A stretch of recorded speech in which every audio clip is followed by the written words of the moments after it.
What's up, guys? It's Coach Grant with First Down Training, and today we're going to be talking about 3 press releases that you can use when you guys see man coverage or press man coverage, okay? So we're going to be talking about 3 specific things that will get you as much separation as possible off the line of scrimmage if you use them correctly, okay? So I hope this video gives you guys some value and you learn a couple new things, but also, fellas, if you're a wide receiver and you're maybe not sure what you should be doing on the field, you want a specific schedule laid out for you, a step-by-step process as to how you can improve your entire game at the wide receiver position, check out that very first link in the description for our 28-day on-field wide receiver workout plan. So what it is, it's a 4-week workout schedule with all the specific drills on the field that we teach made into a schedule with sets and repetitions. So we include also a 30-minute long breakdown video where we explain each day of the plan, the importance of each exercise. We break down each exercise, and then we show a full speed example. So I hope you guys could check that out. It's the very first link in that description below. Let's get started with this video. So this first release we're going to be talking about here is this kind of hesitation hop crossover move that sets up this outside release comeback for Amari Cooper. Okay, so now when do we want to use this release? What's the technique behind this release? So this could also be considered like a squirt release if we had an inside shade DB. So you could work this release.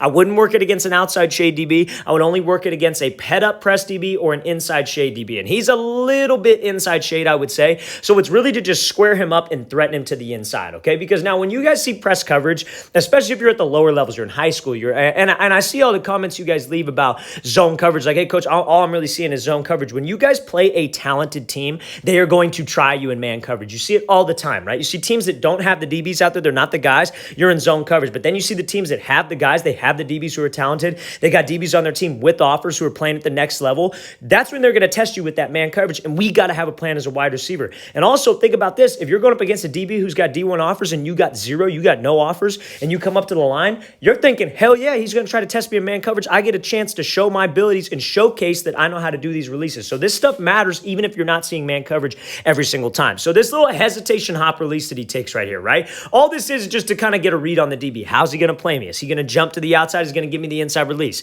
Is he going to jump way to the inside, give me the outside release? Or is he just going to sit right there? Is he going to get hands? What's he doing? It's all just to gather info and kind of change up the tempo on this guy. Now what he decides to do is he decides to throw this 1-2 off of it, right? So it's a quick inside move, then he throws to the outside. This is the thing that matters the most off of this release. So with this hesitation, like kind of hop or skip, however you want to think of it, into this 1-2, you almost have to think of it like I'm trying to threaten the DB where he doesn't want me to go. Where is his help?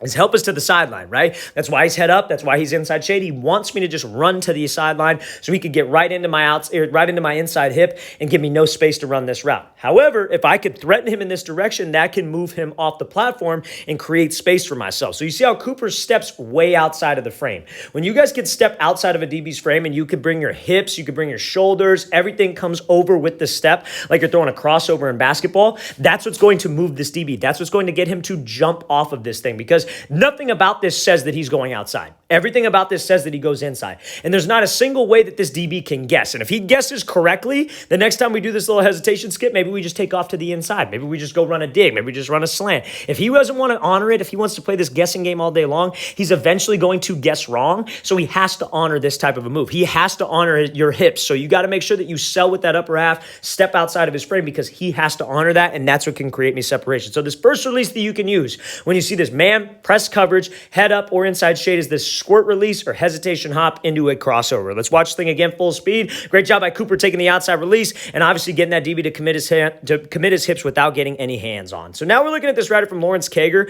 This is going to be like I call it a triple step release. Some people call it an icky shuffle release because it's like the ladder drill and icky shuffle. But let's watch it. So it's really just 3 steps. So it's a left, right, then a left. So we're trying to set him up on a slant route, trying to move him to the outside. So let's watch it full speed. So he goes 1, 2, 3, right? And you see how he's able to really get that DB to move off that platform, and that sets up the hand technique. So let's talk about it, because we can't really talk about press releases without mentioning the hands, but the feet will set up the hands. That's what a lot of people don't understand. A lot of people just sit on the line when they see a coverage and this guy's going to try to jam them, and they panic. And DBs know that, like, especially because the season started. I've been going to a lot of high school games to watch my guys play, and you see the DBs who come out and press, and the receivers out there are just terrified. They're freaking out because they've never worked these specific situations that I'm talking about right now. But you got to understand that if you have a plan with your feet and you threaten the guy vertically, he will move, and that sets up the hand technique. A lot of guys just freeze. They try to fight the hands, and then they're already done. The timing with the quarterback is screwed up, and the DB did his job. So now,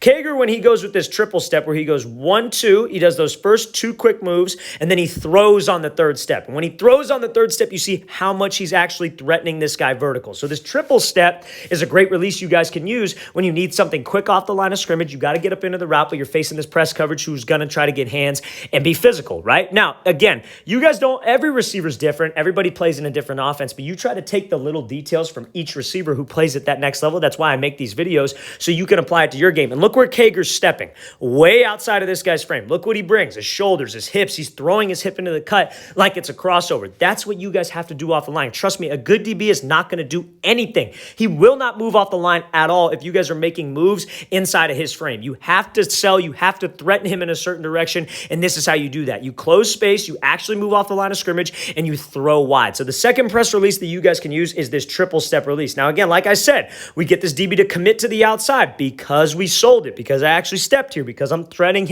him vertically. I'm not making these pointless moves behind the line of scrimmage, all this dancing crap that everybody loves to publicize these days. Now, when this DB shoots his hands, because I set him up with that fade, dude, it's easy money to get his hands off. He's not going to get a good jam because I got him to jump off the platform. I got him to shift his feet over, and when you can swat that inside hand and take the inside release, watch what happens to his hips. His hips lock out. He's got this slow open up, and then by that time, I already got 2 to 3 yards of separation against man coverage. Fellas, we should want press man. You should want to come up to the line and be like, yes, this DB's in man coverage. I'm going to school this guy right now. I want to play in a phone booth. I want him to try to get hands because I know I have a plan, and I'm going to set this guy up. So many guys are so terrified of press coverage. They're so terrified if a DB gets hands that they don't know what to do, and they're completely done, and they're out of the play, and they play slow. Make sure you have a plan. This stuff 100% matters. No matter what level of football you are at, you will eventually see this press coverage. And if you think that you're never going to see it, then you're never going to go up against talented DBs, and how do you expect to play at the next level? Let's watch this thing again, full speed one more time.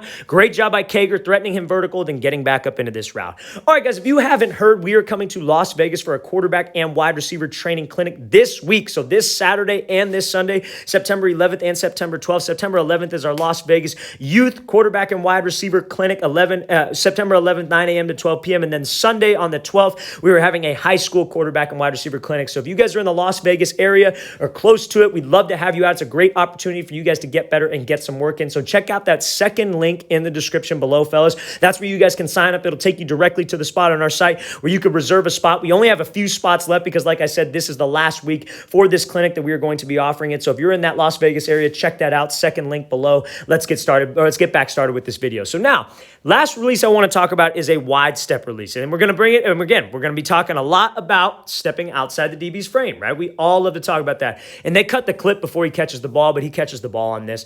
But they end up cutting the clip. So what is a wide step release? When do I want to use it? And just what's the technique behind it, right? So a wide step is exactly how it sounds. It's when you step with your back leg and you step wide outside the DB's frame. Again, brings me back to the same thing I was talking about with the very first release from Amari Cooper.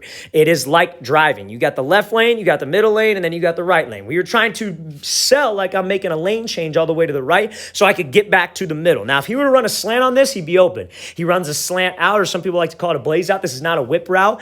Then that works too because we got this DB to really overcommit. So you see when he comes off the line, he kind of hesitates and bam, he's throwing outside. Bringing that hip, stepping actually wide outside the DB's frame, head and his shoulders going to the outside. He maybe could have committed a little bit more at this upper half. He kind of already starts to turn out of this a little bit, but still, when you can threaten a DB in this direction, when you threaten him to that back pylon, when you threaten the outside release like you're just going to go here, he has to jump to it or he has to stop his feet. He has to honor it, fellas. If he doesn't honor it, he's going to get beat every single time when we run a fade because he's going to be sitting too disciplined to the inside.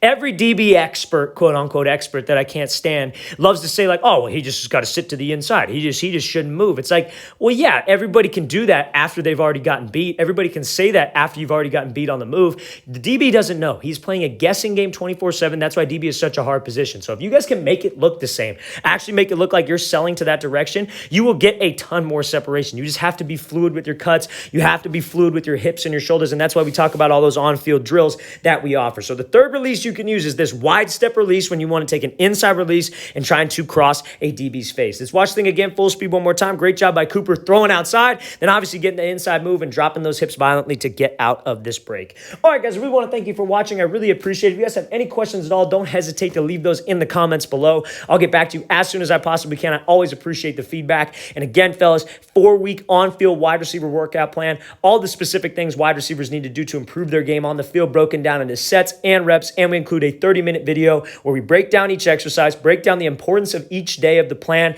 and then we discuss each drill and we show it full speed. Also, fellas, check that out in the very first link below. And also, fellas, if you're in the Las Vegas area and you want to come out and get some working with us, great opportunity to get better. Check out that second link below for our Las Vegas QB and wide receiver training clinic. I'll see you guys next time.